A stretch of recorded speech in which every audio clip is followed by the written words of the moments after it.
విశ్వామిత్రుడు విశ్వామిత్రుడు ఇషిరదుని మునిమనుమడు, కుశికుని మనుమడు, గాది పుత్రుడు.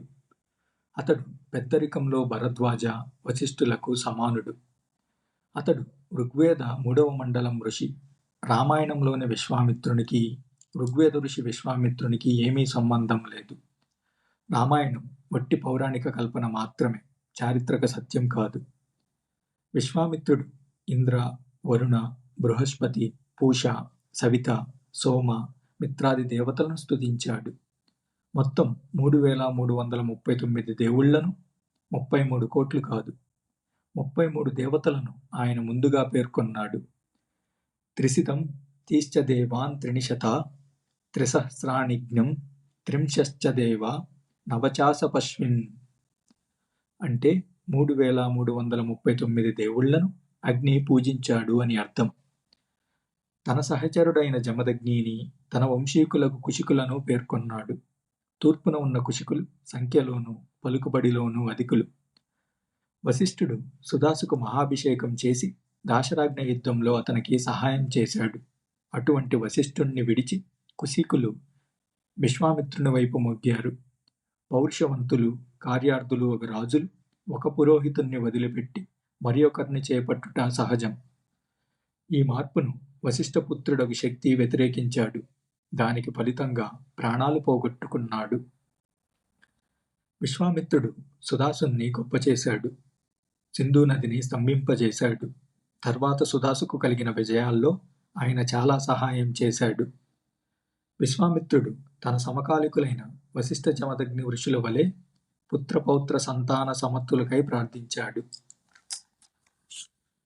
విశ్వామిత్రస్య రక్షితి బ్రహ్మేదం భారతం జనం.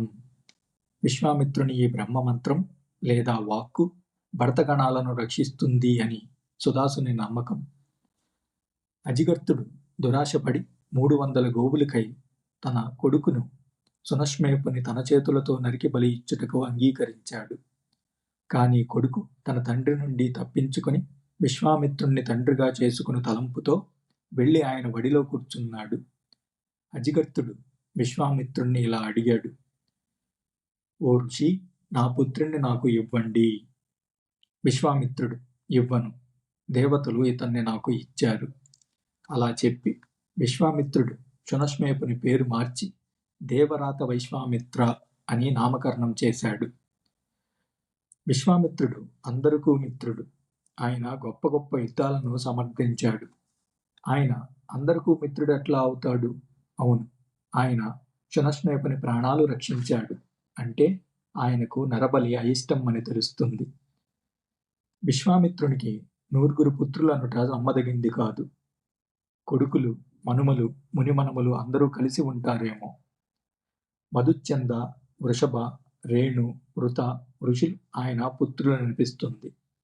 ఋషులలో మధుచ్ఛందుని కొడుకులు అగమర్షణ, జేత ఋషులు. వృతపుత్రుడు ఉత్కీలుడు కూడా ఋషి. ఐతిరేయ బ్రాహ్మణమందు ఇలా రాయబడి ఉంది: విశ్వామిత్రునికి 9 కొడుకులు. వారిలో 50 మంది మధుచ్ఛందుని కంటే వయస్సులో పెద్దవారు, మిగిలిన వారు చిన్నవారు. శునశ్మేపుని దత్తత్తు చేసుకొనుట పెద్దవాళ్లు ఒప్పుకొనలేదు.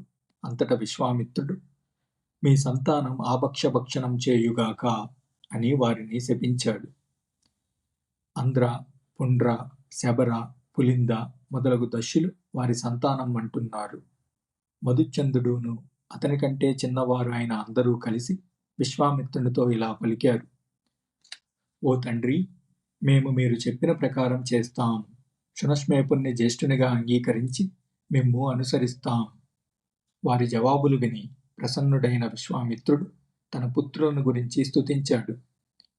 నా బిడ్డలారా, మీరు పశువులతోనూ సంతానంతోనూ వర్ధిల్లండి.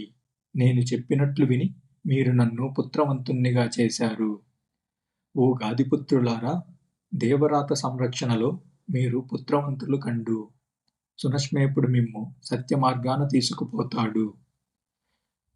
ఓ కుశిక సంతానంలారా, వీరుడైన దేవరాతుణ్ణి అనుసరించండి. ఇతడు మీకు మార్గదర్శకుడై మన విద్యలందు దాయభాగం కలవాడగుచున్నాడు. దేవరాతుని సహచరులైన విశ్వామిత్రుని సత్పుత్రులు గాది పౌత్రులు ధనం యశం కీర్తి పొందెదరుగాక. ఐతిరేయ బ్రాహ్మణం శునశ్మేపుణ్ణి దేవరాత వైశ్వామిత్రునిగా ప్రఖ్యాతి కలిగించటానికి ప్రయత్నించింది. కాని ఋగ్వేద ఋషి శునశ్మేపుడు శునశ్మేప అంజీగరగత్తుగానే ప్రసిద్ధికెక్కాడు.